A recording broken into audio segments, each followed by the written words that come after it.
well, it was 2 years ago now, but I remember I had this great idea, this brilliant idea for a travel show. It would be high definition.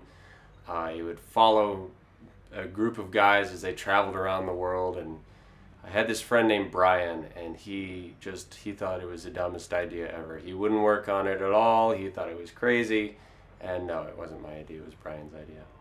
I was working in an office in Boston, and I would sit around all day and do a lot of nothing on the internet and just waste my life, basically. 8 hours at a time, I would sit there and waste my life. And everyone around me would sit next to me and waste their lives in parallel. And at some point, we started looking for pretty radical ways out of everything. Like, what if we just documented the whole thing? We could tell people the story of how we had these jobs that sucked and we didn't really do anything, and we turned them into a job that was awesome, where we didn't really do anything, but on a beach. We figured that would be it. We could record this journey to achieving the true American dream, which is sitting on an exotic beach and drinking out of coconuts. And really, the true American dream doesn't seem to have a lot to do with America.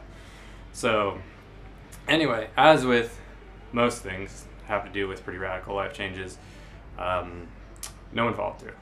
We had this idea, we were going to do it, but everyone was, only 2 more years of soul grinding monotony, and I will get to be a drone level 2, and I'll make slightly more money that I can spend at the same bars that we go to now. From the very beginning, I think it was originally an idea of Brian's, and I first heard about it on a New Year's Day phone call to Brian.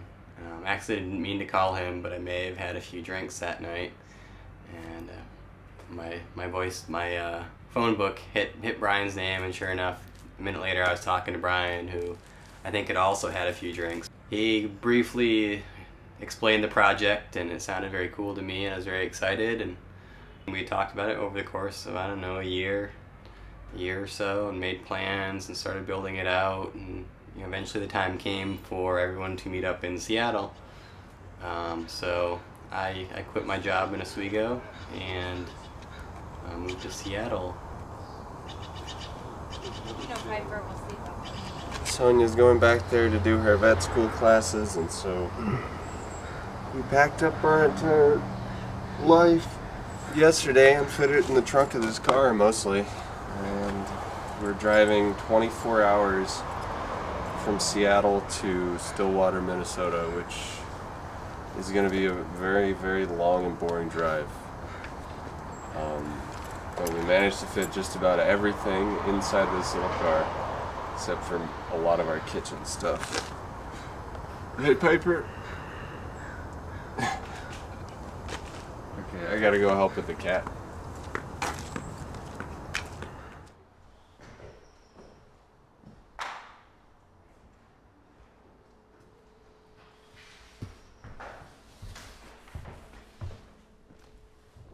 Where did this tiki thing come from? Oh, we should toss that.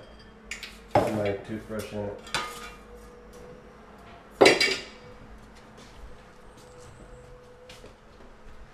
How's it feel? What? Empty? It's not really that sad. I just want to be done with this house. I feel happy. I feel happy too. Fuck this place, man. This place is so depressing. Hey Brian, you think it'd be alright if I borrowed a pair of shoes when we got there? No. You know, for dress He occasions? doesn't have very many Or pairs. if we go to like a club or something, Then you can wait. I want to outside. look trendy. You're not A allowed. club in Vietnam. Yeah, you know. Trendy clubs in Vietnam. I'm sure they've got them. Because they're gonna meet all those cute Vietnamese girls. I don't even know why I brought pants. Seems unnecessary now. It's just a waste of time. Yeah. And space, really. Just some rad shoes, maybe a hat. My own personal take on what JetSetZero is about is something that I've called vagabonding in the digital age. This isn't something that really appears on the blog. I just kind of run in my own personal discussions. But to unpack that, I think a big inspiration for what we're doing and how we're traveling was from this author named Rolf Potts, and he wrote a book called Vagabonding, and he was trying to define a mode of traveling that wasn't really tourism and wasn't entirely backpacking. You know, this whole living and working, traveling thing it's not unique. Backpacking is the most cliche thing for people my age to do in the entire world. But to travel, live and work, and then to try to film it is an adventure. And especially in the way we're doing it with doing minimum wage, working minimum wage jobs, doing it as a team, running a startup production company, and filming it all ourselves, learning all these things. That to me is what makes this absolutely unique. And so I hope when I'm done with this to be able to say that this was from start to finish a travel experience that I made myself conceptually and practically, and that it has never been done before. Please hold on. Next stop, S8.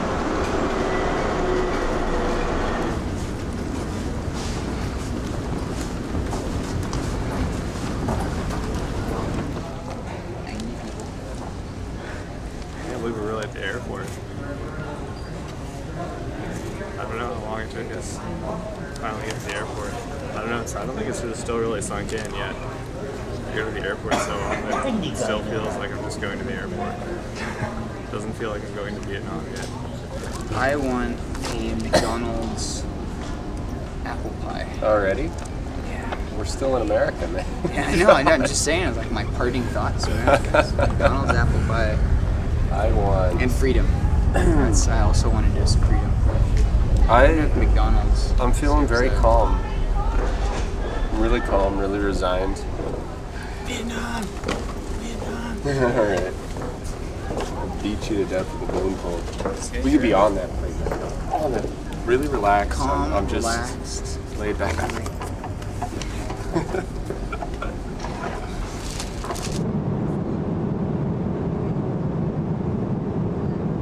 At some point, I was having breakfast after a night out with Rob and another one of our friends. And we started talking about this idea again. So I think Rob said it was over smiley face pancakes or something equally ridiculous. Like, what if we did this? And then we thought, you know, maybe we can. Maybe this is the time to do it. And that's when we started to tweak the idea and refine it and look at what it would really be. And that's where we started getting the idea of, well, you know, how do we make this a dream that's accessible to everyone? So what's this real dream that everyone has? And then watch Oh, Chinese secret police. And the idea kept evolving, and so it was no longer let's travel around the world, film it in HD.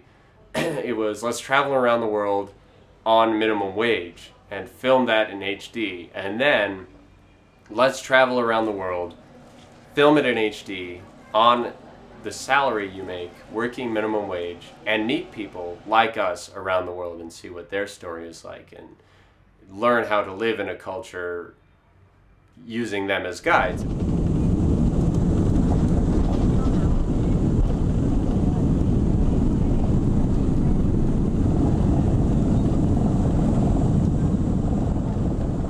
Yeah, I think there's a lot of cool places in the world that I would like to see, and I think there's probably a lot of interesting people in the world that I have yet to meet and would like to. And a lot of people, I think, especially at our age, can be very frustrated and end up getting very cynical because they can see this jet set life. This jet set life is always in front of them on TV, through all of the imagery that we put out there as the ideal life. And if you work at a job where you just can't afford to live that kind of life, it can be very discouraging and it can lead you to be very cynical. High five, guys.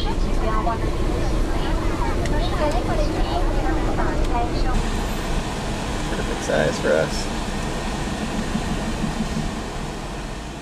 I mean, the goal is, right, we want other people to do the same thing, right? More or less, whether it's travel, whether it's do anything. The whole point is that this started from hearing too many stories over beers or after a long day of work of people saying, God, if only I could do this. If only I could travel tomorrow.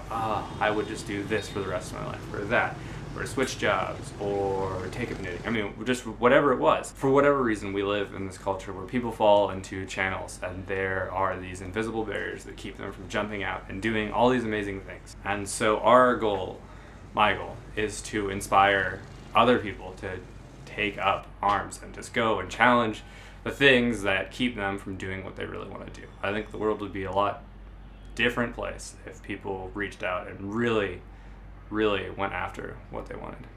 JetSetZero. JetSetZero. It really does. All right.